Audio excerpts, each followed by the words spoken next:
అదరగొట్టే కారం రంగు రుచి ఆచి కారం పొడి. సెంటిమెంట్ కోటగా ఉన్న నియోజకవర్గంలో అంతర్గత విభేదాలు పక్కుమన్నాయి. ఎమ్మెల్యే వర్సెస్ సీనియర్ నేతల మధ్య పోరుతో నియోజకవర్గంలో గందరగోళం నెలకొంది. కానీ ప్రస్తుతం అక్కడ పరిస్థితులు మారుతున్నట్లు స్పష్టమైన సంకేతాలు కనిపిస్తున్నాయి.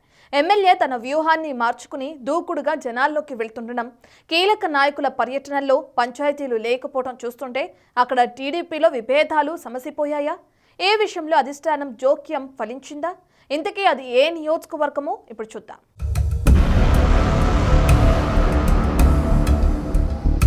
నిత్యం 3 పువ్వులు 6 కాయలుగా విభేదాలుండే సింగనమల నియోజకవర్గంలో శాంతి మంత్రం ప్రతిధ్వనిస్తోంది. నిన్న మొన్నటి వరకు ఎమ్మెల్యేకు వ్యతిరేకంగా ఉన్న నాయకులు కలసిపోయారా, లేక తుఫాన్ ముందు వచ్చి ఉన్న ప్రశాంతమా అని చర్చించుకుంటున్నారు. వాస్తవానికి సింగనమల నియోజకవర్గానికి ఒక ప్రత్యేకమైన సెంటిమెంట్ ఉంది. ఇక్కడ ఎవరు గెలిస్తే ఆ పార్టీనే పైన అధికారంలోకొస్తుందని సెంటిమెంట్ ఉండేది. గత 30 ఏళ్లుగా అదే సెంటిమెంట్ వర్కౌట్ అవుతూ వస్తోంది. కాంగ్రెస్ అధికారంలో ఉండగా శైలజానాథ్ కాంగ్రెస్ అభ్యర్థిగా ఇక్కడి నుంచి ప్రాతినిధ్యం వహించారు. ఆ తర్వాత టీడీపీ నుంచి సమంతకమణి, ఆమె కుమార్తె యామిని బాల మంత్రులుగా ఎమ్మెల్యేగా ప్రాతినిధ్యం వహించారు. ఆ తరువాత 2019లో వైసీపీ నుంచి జొన్నలగడ్డ పద్మావతి ఎమ్మెల్యేగా గెలిచి 2024 ఎన్నికల్లో టికెట్ కూడా సాధించుకోలేకపోయారు. టీడీపీ నుంచి అప్పటికి ఒకసారి ఓడిపోయిన శ్రావణి 2024 ఎన్నికల్లో మంచి మెజార్టీతో తొలిసారి ఎమ్మెల్యేగా గెలుపొందారు.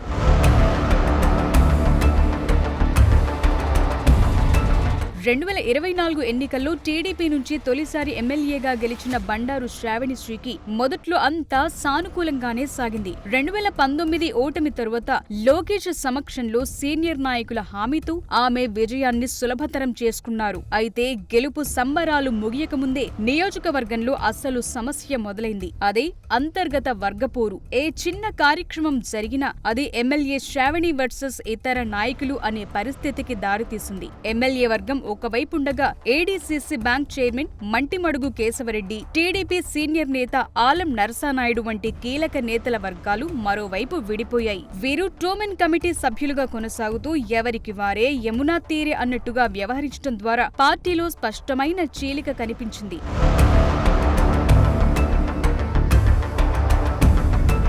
గత కొంతకాలంగా ఈ విభేదాలు కాస్త తగ్గుముఖం పట్టినట్టు కనిపిస్తోంది. సింగనమల ఎమ్మెల్యే బండారు శ్రావణిశ్రీ తన నియోజకవర్గంలోని గ్రామాల్లో వరుస పర్యటనలు చేస్తూ ప్రజల సమస్యలు విని అభివృద్ధి కార్యక్రమాలను పరిశీలిస్తున్నారు. టీడీపీ అధికారంలోకొచ్చిన తరువాత ఆమె గ్రామీణ ప్రాంతాల్లో ఫీల్డ్ పరిశీలనపై ఎక్కువ దృష్టి పెడుతున్నారు. ఇది పార్టీలోని మునుపటి విభేదాలను సర్దుబాటు చేసుకునే ప్రయత్నంగా కూడా కనిపిస్తోంది. ఎందుకంటే గత 16 నెలలుగా ఆమె చేసిన మంచి కంటే నెగటివ్ అంశాలే జనాల్లో ఎక్కువగా వెళ్లేవట. వాటిని పాజిటివ్ గా మార్చే అంశాలపై ఎమ్మెల్యే శ్రావణి దృష్టి పెట్టినట్టు తెలుస్తోంది. ఎక్కడైతే తన పట్ల వ్యతిరేక భావన ప్రజల్లో ఏర్పడిందో అక్కడి నుంచి నరుక్కొచ్చే పనిలో పడ్డారు శ్రావణి.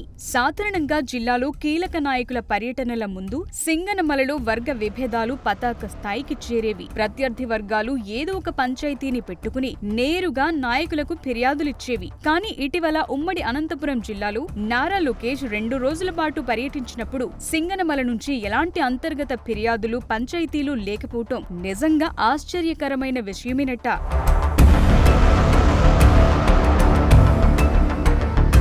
ఓవైపు బండారు శ్రావణి దూకుడుగా జనాల్లోకి వెళుతుండటం, మరోవైపు మిగతా నాయకులు సైలెంట్ గా ఉండటం చూస్తుంటే సింగనమలలో విభేదాలు సమసిపోయాయా అన్న అభిప్రాయం కలుగుతోంది. టీడీపీ నాయకులంతా కలిసి లోకేష్ ను కలవటం, అంతా బాగున్నట్టుగా ఫోటోలు దిగటం చూస్తుంటే తాత్కాలికంగానైనా విభేదాలు సమసిపోయాయా అనే అభిప్రాయం కలుగుతోంది. ఇక ఇప్పటి నుంచి ఆయన సింగనమల టీడీపీలో విభేదాలు వీడి ముందుకెళతారా, లేదంటే షరా మామూలే అన్నట్టు వ్యవహరిస్తారా అనేది చూడాలి.